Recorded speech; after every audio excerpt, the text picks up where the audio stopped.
O Senhor esteja convosco. Ele está no meio de nós. Proclamação do Evangelho de Jesus Cristo segundo Lucas. Glória a vós, Senhor. Naquele tempo, disse Jesus à multidão: ninguém acende uma lâmpada para cobri-la com uma vasilha ou colocá-la debaixo da cama. Ao contrário, coloca no candeeiro, a fim de que todos os que entram vejam a luz. Com efeito, tudo o que está escondido deverá tornar-se manifesto, e tudo o que está em segredo deverá tornar-se conhecido e claramente manifesto. Portanto, prestai atenção à maneira como vós ouvis, pois a quem tem alguma coisa será dado ainda mais, e àquele que não tem será tirado até mesmo o que ele pensa ter. Palavra da salvação. Glória a vós, Senhor.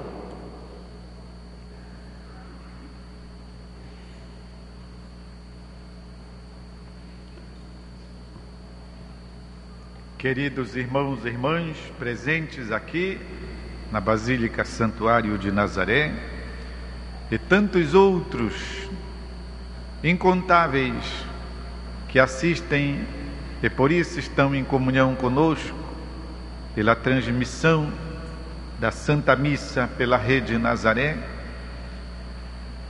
Estamos em pleno mês da Bíblia, o mês que é marcado pela memória, pela festa de São Jerônimo, um grande doutor da Igreja encarregado de traduzir a Bíblia para a linguagem do povo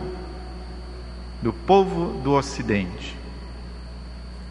Porque ele chegou à conclusão de que quem ignorasse a palavra, quem ignorasse a Bíblia, quem ignorasse o seu conteúdo, ignorava a Cristo.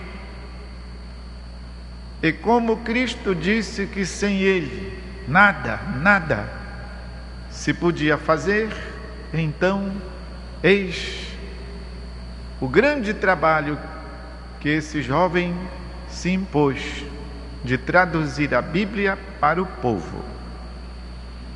E esse mês é por isso um mês em que nós buscamos valorizar mais ainda a palavra de Deus que ilumina a nossa história, seja a história pessoal de cada um, seja a história do mundo. E a palavra hoje fala-nos desse ensinamento de Jesus à multidão, falando sobre a importância de se exaltar a lâmpada para que as pessoas vejam a partir da luminosidade que a própria lâmpada tem e oferece.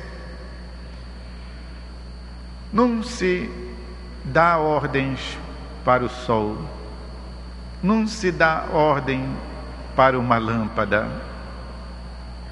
Qualquer um de nós poderia dizer que a pessoa que faz isso está doida. Clareia sol, ilumina lâmpada. Por quê?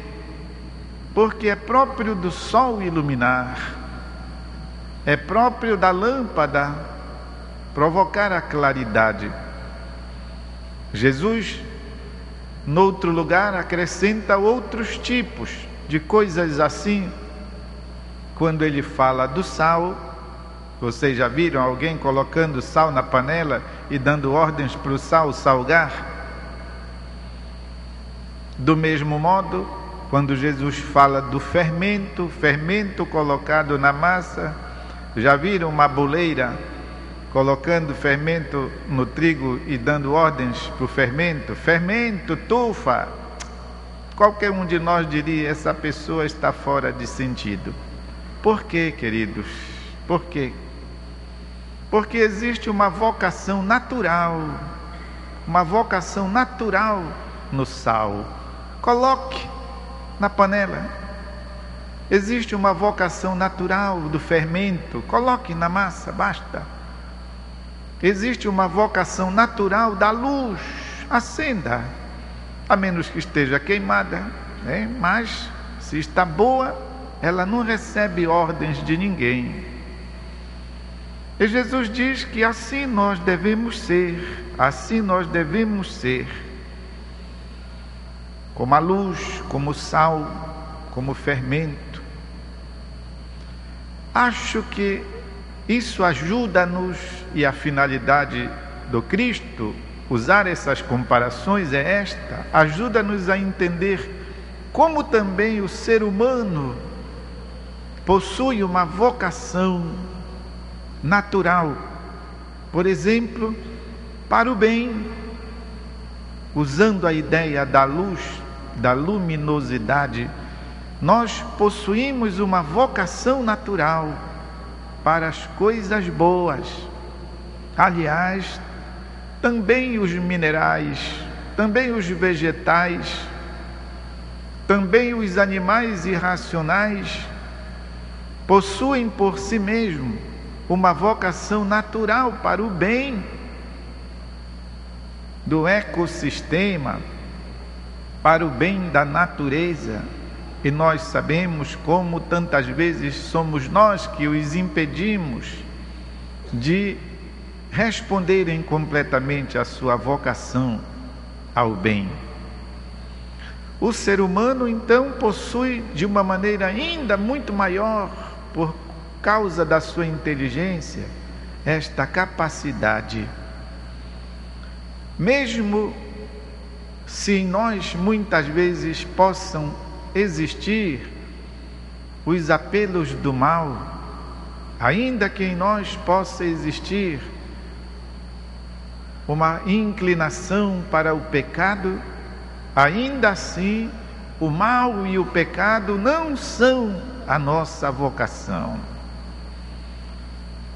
É tão bonito quando nós nos lembramos daquele episódio de Santa Teresinha de Jesus, que estava olhando um dia para o céu e disse: olhe, papai, o meu nome está escrito lá, porque ela via lá o entrelaçamento de umas estrelas e que formava um T de Teresa. Papai, olhe como o meu nome está escrito no céu.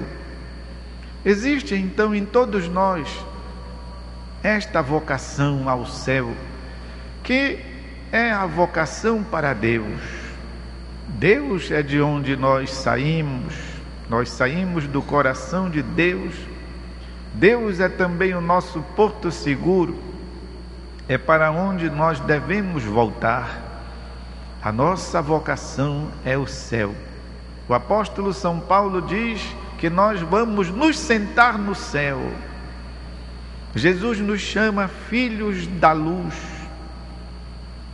E todas essas ideias positivas que falam então desta nossa vocação para o bem. Estamos celebrando hoje a festa de São Pio de Pietreutina. O nome dele era Francisco, e quando ele entrou para o convento, para a vida de frade capuchinho, ele recebeu o nome de Pio. Pietreutina é o nome do lugar onde ele nasceu, por isso se chama São Pio de Pietreutina.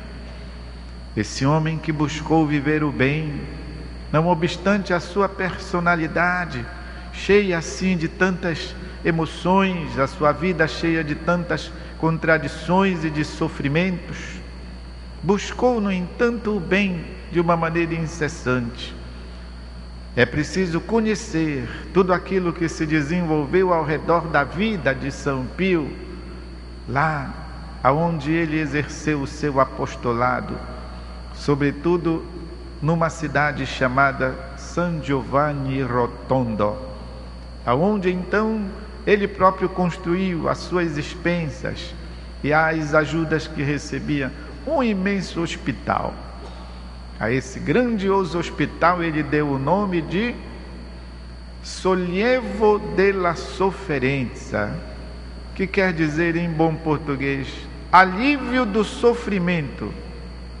É um lugar de renome, até mesmo internacional, pelas especialidades que lá existem na medicina para a cura das pessoas. E tudo isso feito com muito amor, com muito sacrifício. O santuário que foi construído em homenagem a ele, um grande santuário, tudo isso para acolher as pessoas que lá vão, para memorar e, sobretudo, para invocar a intercessão deste santo que entendeu desde criança que a sua vocação era para Deus, era para o bem. Meus queridos irmãos e irmãs, não sei se ainda nos causa espécie, ou seja, não sei se ainda nos espanta quando nós vemos o noticiário na televisão, quando nós abrimos as páginas do jornal, nós temos a impressão de que o bem não existe mais na face da terra, não é isso? Todos os programas da televisão agora são todos iguais, todos noticiam só aquelas notícias assim, muito negativas. Da manhã à noite, existem programas especializados só em apresentar coisas ruins. Em todos os canais tem, e quanto mais um sabe fazer aquele estardalhaço, parece que mais audiência tem. Nós temos muitas vezes a impressão de que o bem foi banido da face da terra e que não restou senão o mal. E como isso tudo depois reflete no interior das pessoas, como tudo isso depois reflete no psicológico das pessoas, que acabam criando justamente essa ideia de que o mundo está perdido, o mundo não tem jeito, e de que até mesmo o mal é mais forte do que Deus. Quando dizemos não tem jeito, daqui para pior, já estamos eivados. Eivado quer dizer contaminado dessa ideia pessimista. Vocês imaginam o que é então viver sob o pessimismo de que o mundo vai de mal a pior? Pois é preciso que nós saibamos que o mundo ainda tem tanta gente boa, de que tantas coisas boas são realizadas no meio de nós, que há tantas pessoas capazes do sacrifício, que há tantas pessoas que amam, há tantas pessoas que ainda temem a Deus, há tantas pessoas capazes da fraternidade, que o bem ainda existe. Não nos deixemos dominar por essa ideia negativa, mas nós precisamos começar de nós. Jesus repete uma vez mais: ninguém acende uma lâmpada para cobri-la com uma vasilha ou colocá-la debaixo da cama. Ao contrário, coloca-se-a no candeeiro, a fim de que todos os que entram vejam a luz. Pois é, meus queridos, a palavra de hoje e o exemplo e o testemunho de São Pio nos fazem entender que a nossa vocação é o bem, porque nós somos filhos de Deus, nós somos filhos do céu, nós não somos filhos do mal, não somos definitivamente filhos do demônio, somos filhos de Deus. Alegremo-nos com esta lembrança e, sobretudo, façamos tesouro disso no nosso coração. Vou deixar um instante de silêncio para que a palavra penetre bem lá dentro de nós.